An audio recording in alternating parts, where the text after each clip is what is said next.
Misalnya orang punya modal, ya lalu diinvestasikan ke aspek-aspek yang bertentangan dengan syariat. Misalnya pabrik minuman keras, ya ini harga sahamnya lagi tinggi, kita invest di situ, haram. Innallaha la yaghfiru ayyushraka bihi wa yaghfiru ma duna dzalika liman yasha. Sesungguhnya Allah tidak akan mengampuni orang yang menyekutukan Allah dengan selainnya.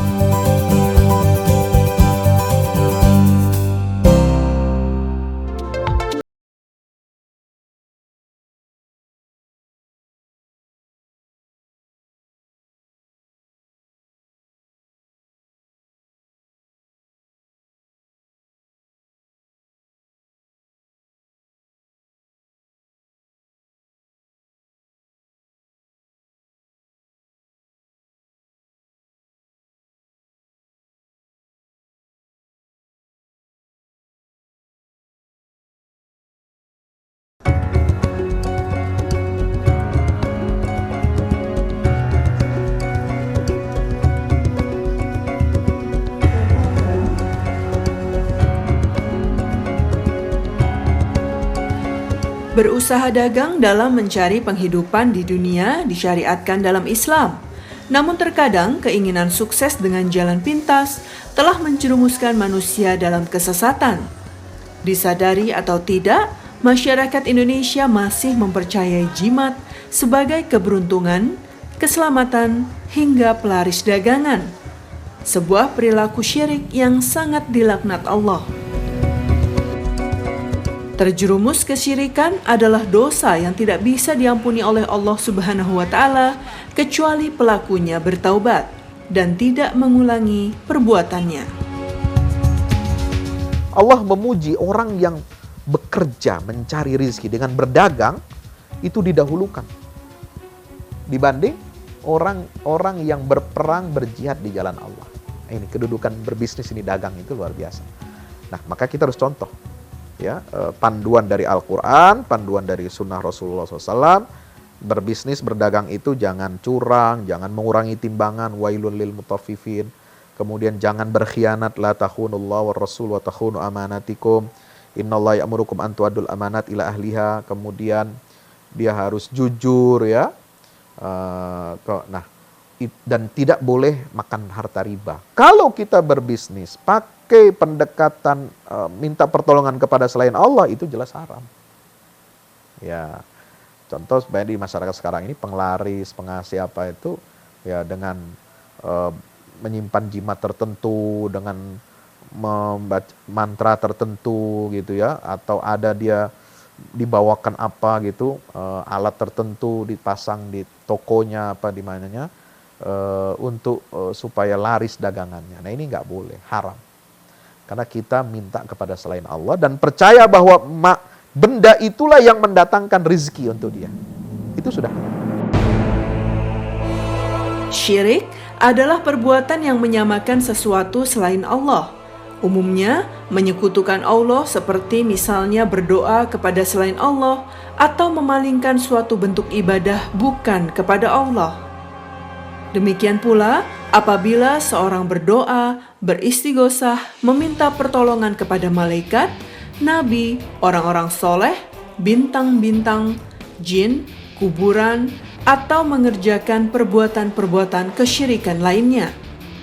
Oleh karena itu, jika manusia melakukan salah satu jenis ibadah tersebut, tetapi ditujukan kepada benda-benda mati, orang-orang yang sudah mati, ataupun orang yang tidak berada di tempatnya, maka semua perbuatan ini termasuk menyekutukan Allah. Ahlus Sunnah wal Jamaah sepakat bahwa syirik merupakan bentuk kemaksiatan yang paling besar kepada Allah Azza wa Jalla. Syirik merupakan sebesar-besarnya kezaliman, sebesar-besarnya dosa yang tidak akan diampuni oleh Allah Subhanahu wa Ta'ala. Dalam hal ketuhanan, ini kan ketika berbicara dengan kemusyrikan terhadap Allah, syirik terhadap Allah, berarti dalam hal ibadah, dalam keyakinan, ya, kita tidak boleh membuat kongsi dengan selain Allah. Ya, artinya bagi seorang manusia, hamba Allah, loyalitas dia hanya satu, yaitu kepada Allah. Itulah makna tauhid. Jadi tauhid ini sangat bertabrakan dengan syirik. Kalau tauhid itu mengesahkan Allah, ya, kalau syirik itu menduakan, bahkan menigakan, mengempatkan dan seterusnya. Karena di situ ada perkongsian. Nah, ini terlarang dalam Islam. Ya, dalam Al-Qur'an dinyatakan ada 2 ayat di suatu surat yang sama, yaitu surat An-Nisa ayat 48 dan 116. Innallaha la yaghfiru ayyushraka bi wa yaghfiru ma duna dzalika liman yasha. Sungguhnya Allah tidak akan mengampuni orang yang menyekutukan Allah dengan selainnya. Lalu kemudian ayat itu ditutup dengan wa may yusyrik billah faqad iftara itsman azima. Siapa yang berbuat syirik kepada Allah, menduakan Allah, berkongsi dengan selain Allah, maka dia telah melakukan tuduhan, melakukan perbuatan yang dosa yang sangat besar. Dan ayat yang satu lagi mengatakan faqad dhalla dhalalan ba'ida. Sungguh dia telah tersesat dengan kesesatan yang sangat jauh. Banyak praktik-praktik kesyirikan yang terkadang sebagian besar masyarakat Indonesia tidak menyadarinya. Seperti salah satunya adalah ilmu tenaga dalam yang sering ditemukan pada kegiatan ilmu bela diri pencaksilat. Ilmu tenaga dalam tersebut difungsikan untuk perlindungan diri jika ada gangguan. Namun jika kita kembalikan kepada keadaan zaman Rasulullah SAW, tidak ditemukan praktik tenaga dalam pada zaman Nabi Allah SAW. Terlebih lagi, tidak ada catatan penggunaan tenaga dalam pada setiap peperangan. Tenaga dalam digunakan untuk bela diri itu sah-sah saja, selama tidak menggunakan alat lain atau sarana yang bisa menyebabkan kita ini berbuat syirik kepada Allah. Misalnya menggunakan bantuan makhluk lain, seperti jin atau setan dan lain sebagainya. Nah, kalau kita meminta pertolongan kepada makhluk selain Allah Subhanahu wa Ta'ala, maka itu jatuhnya syirik. Karena ini bertentangan dengan apa? Iyyaka na'bud wa iyyaka nasta'in. Hanya kepadamu kami menyembah, dan hanya kepadamu ya Allah kami meminta pertolongan. Maka nggak boleh seorang hamba Allah, apalagi yang mengaku beriman kepada Allah, yang mengesahkan Allah, dia meminta pertolongan kepada selain Allah Subhanahu wa Ta'ala. Hadis Nabi SAW mengatakan, idza sta'anta fasta'in billah. Kalau kamu ingin meminta pertolongan, mintalah kepada Allah saja. Nah, jadi kalau ada perantara atau dia menggunakan sarana lain yang itu mengantarkan dia untuk meminta pertolongan kepada selain Allah, sehingga dia mendapatkan tenaga dalam, nah itu yang dilarang. Tapi kalau tenaga dalam yang murni, tidak ada unsur-unsur syirik, tidak pakai mantra-mantra, rapalan-rapalan yang ada kalimat atau menunjukkan ada indikasi itu mengarah kepada kemusyrikan, itu nggak masalah.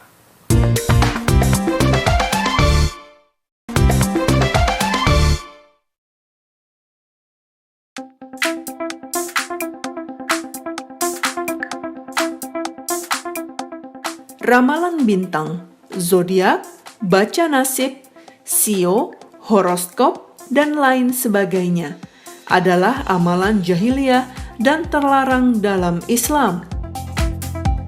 Justru kedatangan agama Islam yang dibawa oleh Nabi Muhammad SAW untuk menghapus ajaran tersebut dan menjelaskan akan kesyirikannya. Karena pada ajaran tersebut adanya ketergantungan kepada selain Allah. Jika keyakinan bahwa bahaya dan manfaat itu datang dari selain Allah, juga terdapat pembenaran terhadap pernyataan tukang ramal yang mengaku-ngaku mengetahui perkara gaib dengan penuh kedustaan. Maka dari itu disebut syirik.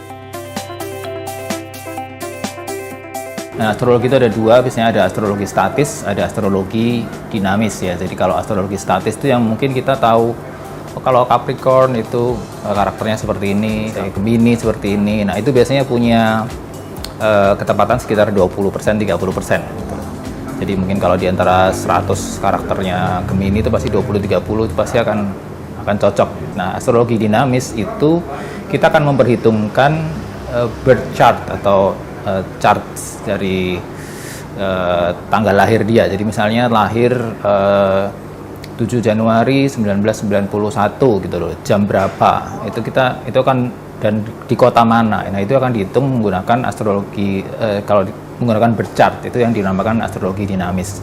Itu bisa punya ketepatan dari 80-90% gitu ya. Jadi setiap orang itu akan berbeda di situ ya. Jadi walaupun sama-sama Capricorn atau sama-sama lahir 7 Januari itu akan beda karena jamnya akan berbeda. Terus tempat lahirnya juga beda gitu. Kalau lahirnya di Denpasar sama lahirnya di Jakarta itu pasti beda karena kan posisi planetnya itu akan berbeda. Dia akan membentuk sudut-sudut yang berbeda juga. Nah, itu astrologi. Nah, itu. Dalil yang menunjukkan perihal tersebut adalah hadis yang diriwayatkan oleh Abu Daud dalam kitab sunnahnya yang sahih. Dari Ibnu Abbas radhiyallahu anhu bahwa Rasulullah shallallahu alaihi wasallam bersabda yang artinya, barang siapa mengambil ilmu perbintangan, maka ia berarti telah mengambil salah satu cabang sihir, akan bertambah terus dan terus bertambah. Maka dari itu, bagi seorang muslim agar selalu berusaha menjauhi dan meminta pertolongan dari Allah untuk dijauhkan dari hal terlarang tersebut. Membaca zodiak, ramalan, mempercayai ramalan ya. Nabi SAW melarang itu. Kata Nabi SAW, man ata'arrafan ya wa saddaqa bihi faqad kafara bima unzila ala Muhammad.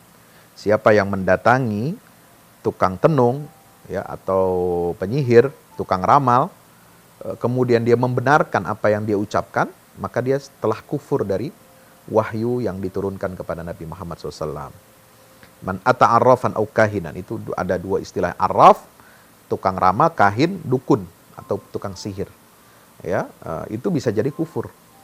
Ada lagi Nabi menyatakan siapa yang mendatangi, datang saja kepada peramal atau dukun, itu tidak diterima sholatnya. Lam tuqbal lahu sholatu arba'ina laylah.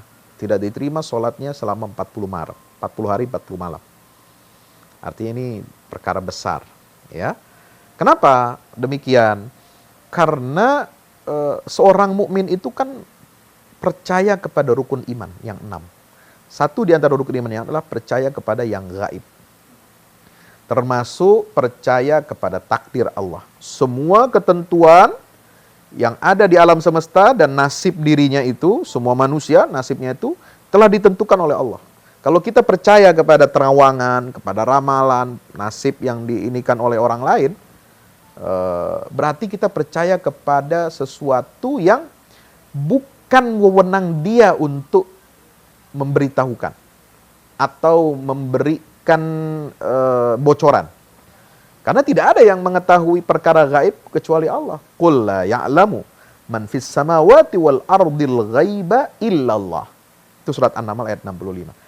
Katakanlah wahai Muhammad, tidak ada seorang pun di langit dan di bumi yang mengetahui perkara yang gaib. Ini kan tadi kan ramalan nasib itu kan kita nggak tahu kan, sesuatu yang unpredictable, sesuatu yang masa depan, futuristik.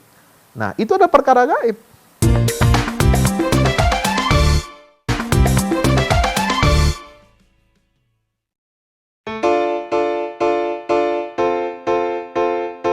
Islam sebagai rahmatan lil alamin mengatur setiap sendi kehidupan manusia. Salah satunya adab perempuan bekerja. Pada prinsipnya dalam Islam, seorang perempuan diperbolehkan bekerja. Seperti firman Allah Subhanahu wa taala pada surat At-Taubah ayat 105 yang artinya, katakanlah wahai Muhammad, bekerjalah kalian. Maka Allah, Rasul-Nya, dan para mukminin akan melihat pekerjaanmu. Sementara dalam surat An-Nisa ayat 29 dikatakan, wahai orang-orang yang beriman, janganlah kalian saling memakan harta sesama kalian dengan jalan yang tidak benar. Akan tetapi, hendaklah kalian berdagang atas dasar kerelaan serta kejujuran. Dari dua ayat tersebut, jelas bahwa keumuman perintah bekerja ditujukan bagi kaum laki-laki maupun perempuan. Salah satu pekerjaan yang bisa dilakukan dan sangat diridhoi Allah Ta'ala adalah berdagang dengan dasar kerelaan dan kejujuran. Di zaman sekarang, perempuan bekerja, istri bekerja untuk membantu ekonomi keluarga adalah hal yang biasa. Namun ada beberapa adab yang harus dilakukan oleh seorang wanita jika bepergian keluar rumah untuk bekerja, terlebih lagi bagi perempuan bersuami. Dia bekerja mungkin juga sebagai guru, sebagai dosen, ya, selama wanita itu bisa memenuhi hak-haknya, kewajibannya di dalam rumah tangga, keluarga, dan dia tidak mengabaikan, ya, tidak menelantarkan keluarga, anak istrinya, suami dan istrinya, maka itu boleh.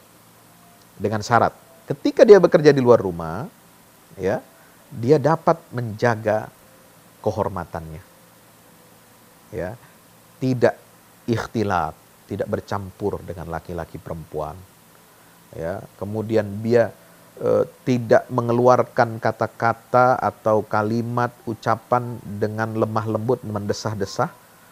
Nah, itu kan ada aturannya itu dalam Al-Quran, itu boleh.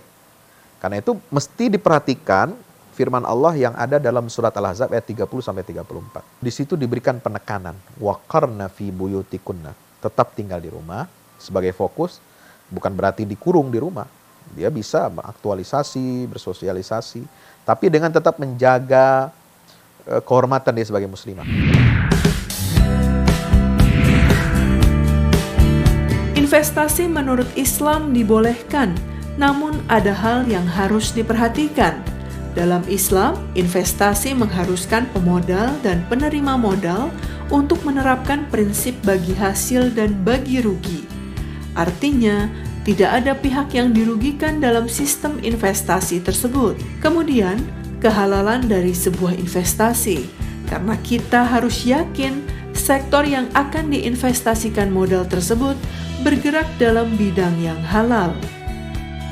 Hubud dunia itu menyebabkan kita gelap mata. Investasi dengan cara apapun, ya, kita investasikan harta itu untuk mendapatkan keuntungan berlipat ganda. Meskipun itu investasinya haram. Misalnya orang punya modal, ya, lalu diinvestasikan ke aspek-aspek yang bertentangan dengan syariat. Misalnya pabrik minuman keras. Ya, ini harga sahamnya lagi tinggi, kita invest di situ, haram, nggak boleh. Harga saham misalnya bank ribawi sedang tinggi, lalu kita beli, ya, murah dijual, tapi kemudian ternyata dia harganya tinggi, nah itu nggak boleh, haram. Ya, atau produk-produk makanan minuman yang haram, kita investasi di situ haram. Nah itu kalau kita bicara investasi murni.